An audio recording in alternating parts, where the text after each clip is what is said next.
Hello guys, तो हमने last lecture में देखा था फीडर्स पाथवे फॉर ग्लाइकोलिसिस का ओवरव्यू। तो हम उसी लेक्चर को यहाँ पे कंटिन्यू करेंगे। तो अब हम यहाँ पे पहले कुछ डेफिनेशंस पढ़ेंगे कि अब हम देखते हैं कि डेक्स्ट्रिन्स क्या होते हैं। जैसे कि हम बोलते हैं डाइजेशन के टाइम पे हमारे स्टमक में लिमिट डेक्स्ट्रिन्स भी प्रोड्यूस होते हैं। तो वो होते क्या हैं?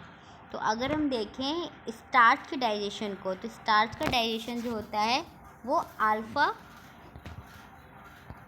स्टार्च का डाइजेशन जो होता है वो अल्फा अमाइलेज एंजाइम से होता है, जो कि सलाइवा यानी कि हमारे सलाइवरी ग्लैंड में प्रेजेंट होता है।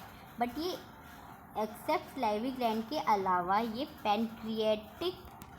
पेनक्रियाज से भी सिक्रीट होता है। तो पेनक्रियाटिक जो अल्फा अमाइलेज है, तो अगर वो सलाइवा का अल्फा अमाइलेज होगा तो वो स्टार्च को ब्रेक डाउन करेगा short polysaccharides fragments and oligosaccharides में। बट अगर वो पेनक्रियाटिक अल्फा अमाइलेज होगा तो वो स्टार्च को तोड़ेगा माल्टोज एंड माल्टोट्राइयोज में, जो कि सिंपली डाई एंड ट्राइसेकेराइड्स है, और जिसके अंदर ग्लूकोज का जो है 1,4 लिंकेज है। तो अल्फा 1,4 लिंकेज की glucose is normally glucose molecule जो ब्रेक डाउन होता है पैनक्रियाटिक अल्फा अमाइलेज से। बट इसके अलावा जो ओलिगोसेकेराइड्स मिलते हैं उसे हम कहते हैं लिमिट डेक्स्ट्रिन। तो लिमिट डेक्स्ट्रिन में क्या खास बात होती है? ये ऐसे फ्रेगमेंट होते हैं अमाइलोपेक्टिन के जिसके अंदर अल्फा 1,6 ब्रांच पॉइंट होता है। तो जब स्टार्च का ब्रेक डाउन हो और उससे ओलिगोसेकेराइड्स मिले जिसके अंदर ऐसे फ्रेगमेंट हो जिसके अंदर अल्फा 1,6 ब्रांच पॉइंट प्रेजेंट हो, तो उसे हम क्या कहेंगे? Limit dextrins molecule. तो ये हमारे डाइजेशन के टाइम पे स्टमक में बनते हैं, स्टमक यानी स्मॉल इंटेस्टाइन में बनते हैं, जहाँ पे पैनक्रियाटिक अल्फा माइलेज सिक्रीट होता है, मतलब पेनक्रियास से सिक्रीट होके आता है। तो अगर हम आगे देखें तो आगे सबका ब्रेकडाउन डेक्स्ट्रिन जो होते हैं वो भी फर्दर डाइसेक्राइड्स होते हैं जो टूट के हमें मोनोसेक्राइड्स में ग्लूकोज मॉलिक्यूल देते हैं with the help of dextrinase enzyme. Maltose जो डाइसेक्राइड है वो भी ब्रेक डाउन होके मोनोसेक्राइड्स में 2D ग्लूकोज देता है। लैक्टोज जो होता है वो भी फर्दर मोनोसेक्राइड्स में ब्रेक डाउन होता है गैलेक्टोज एंड ग्लूकोज, जो कि हमने लास्ट लेक्चर में पढ़ा था कि इन सबका ब्रेक डाउन हो रहा था। और ये सारे मोनोसेक्राइड्स कैसे, लास्ट लेक्चर में मैंने ट्री हेलोस को 3 कार्बन शुगर बोल दिया, माय मिस्टेक। ये 3 कार्बन शुगर नहीं है, ये एक पॉलीसेक्राइड है। Please correct this line in the previous lecture. Tree Hallows is a polysaccharide molecule of glucose molecule. तो सुक्रोज होता है वो भी डाइसेक्राइड होता है और ब्रेक डाउन होके फ्रक्टोज एंड ग्लूकोज में टूटता है। तो ये सारे मोनोसेक्राइड जो है डिफरेंट पाथवे से ग्लाइकोलिसिस पाथवे में एंटर करते हैं और हमें पायरुवेट मॉलिक्यूल देते हैं। तो आइए हम डिटेल में देखते हैं। यहाँ पे एक छोटी सी टर्म देखते हैं, जो है छोटा सा टर्म जो है लैक्टोज इंटॉलरेंस। तो ये क्या होता है? लैक्टोज हमारी बॉडी में बनता है, लेकिन जब लैक्टोज को डिग्रेड करने के लिए एंजाइम ना हो, लैक्टोज एक्युमुलेशन होने लग जाए हमारी बॉडी में, तब उस कंडीशन को कहते हैं हम लैक्टोज इंटॉलरेंस। और ये होता कैसे है? तो लैक्टोज इंटॉलरेंस जो है वो किसकी वजह से होता है? Due to disappearance of after childhood of most or all of the lactase activity of the intestinal cells. तो जब इंटेस्टाइनल सेल्स में लैक्टेज एक्टिविटी कम या ऑलमोस्ट डिसअपीयरेंस हो जाती है, तो उस कंडीशन में लैक्टोज इंटॉलरेंस क्रिएट होता है। Lactose can not be completely digested and absorb in the small intestine. तो जब वो उसकी एक्टिविटी नहीं होगी तो वो डाइजेस्ट भी नहीं होगा और एब्जॉर्ब भी नहीं हो पाएगा स्मॉल इंटेस्टाइन में, and not pass into the large intestine and passes into the large intestine. अब जब वो ब्लड में नहीं जाएगा, एब्जॉर्ब नहीं होगा, डाइजेस्ट नहीं होगा, तो वो कहाँ जाएगा? स्मॉल इंटेस्टाइन से थॉरली मूव कर जाएगा, पास कर जाएगा लार्ज इंटेस्टाइन में, जहाँ पे bacteria convert it into toxic product. तो अब अगर लैक्टोज डिग्रेड नहीं हुआ लेकिन वो लार्ज इंटेस्टाइन में जाने के बाद वो किस में चेंज हो गया? टॉक्सिक प्रोडक्ट में। तो प्रॉब्लम वो नहीं कि लैक्टेज नहीं डिग्रेड हुआ, लेकिन अब उस चेंज हो चुका है टॉक्सिक प्रोडक्ट में, that cause abdominal cramp and diarrhoea. तो इसकी वजह से पेट में दर्द और डायरिया की प्रॉब्लम्स हो जाती हैं। तो इस कंडीशन को हम क्या कहते हैं? Lactose intolerance. तो हमने सबसे पहले फीडर्स पाथवे में देखा था कि ग्लाइकोजन और स्टार्च कैसे टूट रहे थे और फिर फर्दर एंटर कर रहे थे ग्लाइकोलिटिक पाथवे में। तो जो ग्लाइकोजन था वो फॉस्फोराइलेज एंजाइम की मदद से ब्रेक डाउन हो रहा था ग्लूकोज 6 फॉस्फेट में, और फिर वो ग्लूकोज 1 फॉस्फेट में ब्रेक डाउन हो रहा था। फिर वो ग्लूकोज 1 फॉस्फेट से ग्लूकोज 6 फॉस्फेट में चेंज हो रहा था by the help of enzyme म्यूटेज enzyme, जिसका फंक्शन जो है वो सिमिलर है फॉस्फोग्लिसरेट म्यूटेज एंजाइम से। और उसके बाद वो ग्लाइकोलिसिस पाथवे में एंटर कर रहा था एज अ ग्लूकोज 6 फॉस्फेट। तो अब वो कैसे हो रहा था डिटेल में हम रिएक्शंस यहाँ पे देख रहे हैं। ग्लाइकोजन के मॉलिक्यूल जो है वो एक पॉलीसेक्राइड्स है। पॉलीसेक्राइड्स में 2 टाइप के लिंकेज होते हैं, मैंने बताया था। ये है अल्फ़ा 1 एंड 4 लिंकेज। तो ये अल्फ़ा 1 एंड 4 लिंकेज है। फर्दर यहाँ पे जो ब्रांचिंग दिखाई गई है पूरा स्ट्रक्चर नहीं है, तो यहाँ पे 1-4 लिंकेज होगा, बट जो ऊपर जाएगा वो होगा यहाँ पे अल्फ़ा 1-6 जो है वो लिंकेज नहीं दिखाई गई है। फर्दर ये जो मॉलिक्यूल है, ये कार्बन मॉलिक्यूल जो ये 6 मॉलिक्यूल है, इस मॉलिक्यूल्स के ऊपर भी ग्लूकोज मॉलिक्यूल अटैच होते हैं ग्लाइकोजन में, जहाँ पे अल्फ़ा 1-6 लिंकेज होती है। लेकिन फॉस्फोराइलेज जो एंजाइम होगा, फॉस्फोराइलेज एंजाइम सिर्फ और सिर्फ अल्फ़ा 1-4 लिंकेज पे वर्क करेगा, और वो एक एक मॉलिक्यूल ग्लूकोज का ब्रेक करता रहेगा जब तक वो 1-6 लिंकेज पे ना पहुँच जाए। तो फॉस्फोराइलेज एंजाइम क्या करेगा? उसने हमें ग्लूकोज की सिंगल यूनिट प्रोवाइड कर दी। अब हम उसके अंदर इनऑर्गेनिक फॉस्फेट ऐड कर रहे हैं। इनऑर्गेनिक फॉस्फेट ऐड करके, और उसको हमने कहाँ पे ऐड किया? ग्लूकोज की फर्स्ट पोजीशन पे। तो वो क्या बन गया? Glucose 1 phosphate. ग्लूकोज 1 फॉस्फेट में चेंज हो गया। अब वो फर्दर एक ग्लूकोज मिल गया हमें, और बाकी क्या हो गए? एज इट इज़ ग्लूकोज की यूनिट बाइंडेड है। फिर further phosphorylase enzyme break down करेगा यहाँ पे, और हमें एक और ग्लूकोज यूनिट दे देगा, और ग्लूकोज 1 फॉस्फेट बन जाएगा। फिर ग्लूकोज 1 फॉस्फेट से म्यूटेज की मदद से हम ग्लूकोज 6 फॉस्फेट में चेंज कर देंगे, और फिर वो ग्लाइकोलिसिस पाथवे में ऐड हो जाएगा। तो अब हम यहाँ देखेंगे सुक्रोज डाइसैकराइड जो शुगर थी वो चेंज हुई थी, फ्रक्टोज ब्रेक हुई थी फ्रक्टोज और ग्लूकोज मॉलिक्यूल में। तो नॉर्मली सारी सेल्स में फ्रक्टोज जो है वो एक एटीपी की मदद से in the presence of magnesium ion वो चेंज हो जाता है फ्रक्टोज 6 फॉस्फेट में and releases the ADP molecule. तो फ्रक्टोज 6 फॉस्फेट जो है it is also intermediate of the glycolysis pathway. तो ये ग्लाइकोलिसिस पाथवे में एंटर कर देगा, और फर्दर फ्रक्टोज 1,6 बिस फॉस्फेट में चेंज हो जाएगा and going on in the glycolysis pathway and gives a 2 molecule of pyruvate. But in muscles and liver there is no process like there is no reaction doing this. तो muscles और liver में क्या होता है कि fructose से fructose 6 phosphate नहीं बनता, बल्कि यहाँ पे दूसरा एंजाइम लिवर एंजाइम जो है फ्रक्टोकाइनेज काम करता है। और फ्रक्टोकाइनेज एंजाइम का क्या करता है? ये C1 पोजीशन पे फॉस्फेट लगा देता है रेदर देन C6 पोजीशन। तो यहाँ पे क्या हो रहा है? फ्रक्टोज ATP बाइंड कर रहा है, और इसमें फॉस्फेट जो है वो 6 पोजीशन पे लग रहा है। तो ये एक इंटरमीडिएट बन गया ग्लाइकोलिसिस पाथवे का। बट फ्रक्टोकाइनेज एंजाइम जो कि लिवर में प्रेजेंट होता है, तो ये क्या वर्क करता है? C1 पोजीशन पे वर्क करता है और 1 पोजीशन पे फॉस्फेट लगा देता है इंस्टेड ऑफ C6 पोजीशन के। तो अब ये फ्रक्टोज 1 फॉस्फेट बन गया, और जो कि एक इंटरमीडिएट नहीं है ग्लाइकोलिसिस पाथवे का। तो इसे फर्दर रिड्यूस या ऑक्सीडाइज होना पड़ेगा, और एक ग्लाइकोलिसिस पाथवे का इंटरमीडिएट बनेगा, तभी ये एंटर कर पाएगा। तो अब ये फ्रक्टोज 6 फॉस्फेट से ग्लिसरल्डिहाइड पे बनेगा with the enzyme of aldolase. तो अब यहाँ पे जो हमें फ्रक्टोज 1 फॉस्फेट बना था, तो ये है फ्रक्टोज मॉलिक्यूल जिसके फर्स्ट पोजीशन पे क्या लगा हुआ है? फॉस्फेट लगा हुआ है। तो अब ये fructose 1 phosphate with the help of enzyme aldolase की मदद से ये ब्रेक डाउन होगा into dihydroxy acetone phosphate and glyceraldehyde.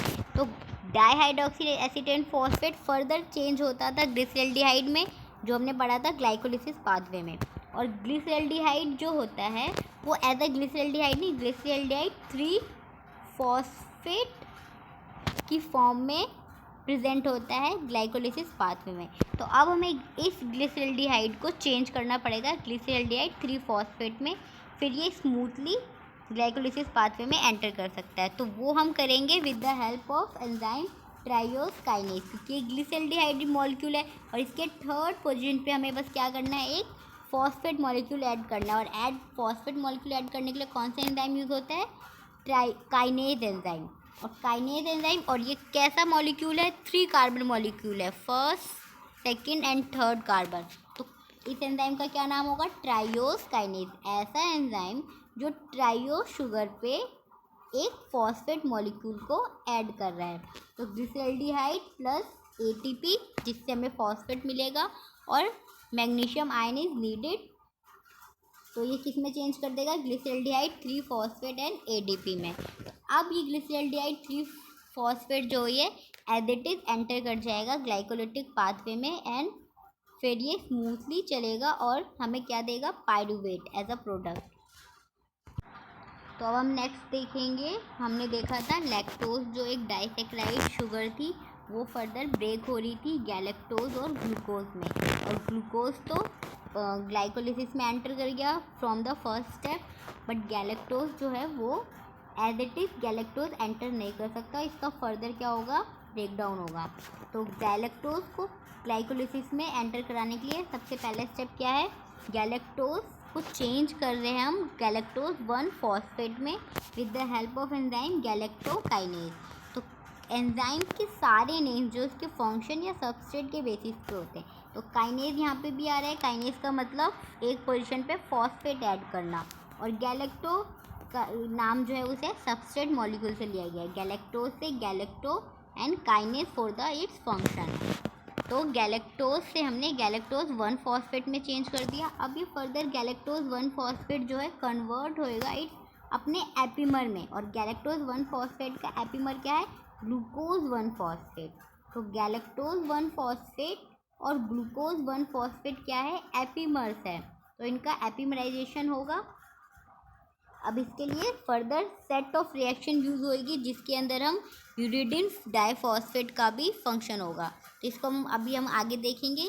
यहाँ पे हम देखते हैं इस एपिमराइजेशन रिएक्शन के अंदर जो अभी हम देखेंगे involve first of the oxidation of, तो सबसे पहले ऑक्सीडेशन होगा C4OH ग्रुप का टू अ कीटोन में चेंज हो जाएगा, then reduction of the ketone group to an OH molecule.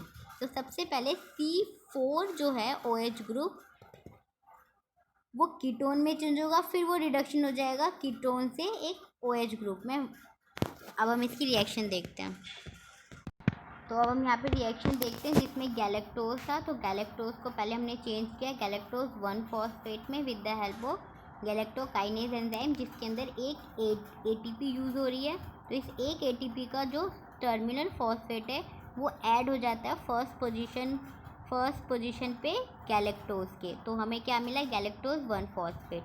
अब फर्दर गैलेक्टोज 1 फॉस्फेट चेंज हो जाएगा UDP गैलेक्टोज में। तो UDP गैलेक्टोज में चेंज करने के लिए हमें UDP मॉलिक्यूल की ज़रूरत पड़ेगी। तो UDP ग्लूकोज आता है, मतलब एक ग्लूकोज मॉलिक्यूल जिसमें एक UDP जुड़ा हुआ है, यूरिडिन डाइफॉस्फेट। तो अब क्या होगा, इसका जो UDP मॉलिक्यूल है वो ट्रांसफ़र हो जाएगा गैलेक्टोज में। तो UDP जब ग्लूकोज से ट्रांसफ़र हो जाएगा गैलेक्टोज में तो वो हमें क्या देगा, UDP गैलेक्टोज। और ग्लूकोज 1 फॉस्फेट जो है, तो अब इसका फॉस्फेट जो है वो ग्लूकोज पे चला गया और इसका UDP जो है वो गैलेक्टोज पे चला गया। तो UDP गैलेक्टोज मिलेगा और ग्लूकोज 1 फॉस्फेट मिलेगा। तो ग्लूकोज 1 फॉस्फेट हमें रिलीज़ हो गया और UDP गैलेक्टोज हमें मिल गया।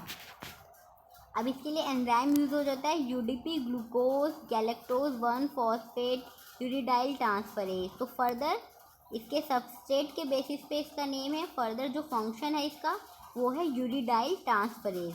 यूरिडाइल ट्रांसफरेज। तो यहाँ पे क्या हो रहा है, एक यूडीपी मॉलिक्यूल का ट्रांसफ़र हो रहा है फ्रॉम ग्लूकोज टू गैलेक्टोज पे। तो अब हमें जब यूडीपी गैलेक्टोज मिल गया तो इसके बाद हम क्या होगा, एपिमराइजेशन होगा।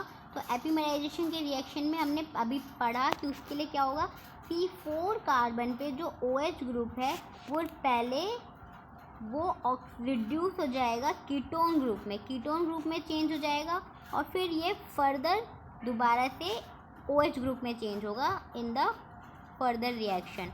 तो यूडीपी गैलेक्टोज से क्या हो गया, एपिमराइजेशन हो गया।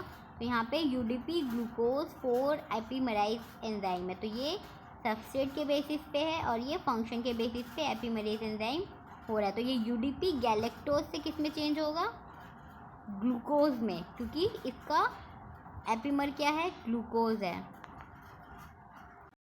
तो यहाँ पे हम एपिमराइजेशन रिएक्शन पढ़ रहे हैं। यूडीपी गैलेक्टोज से हमें यूडीपी ग्लूकोज में चेंज करना है।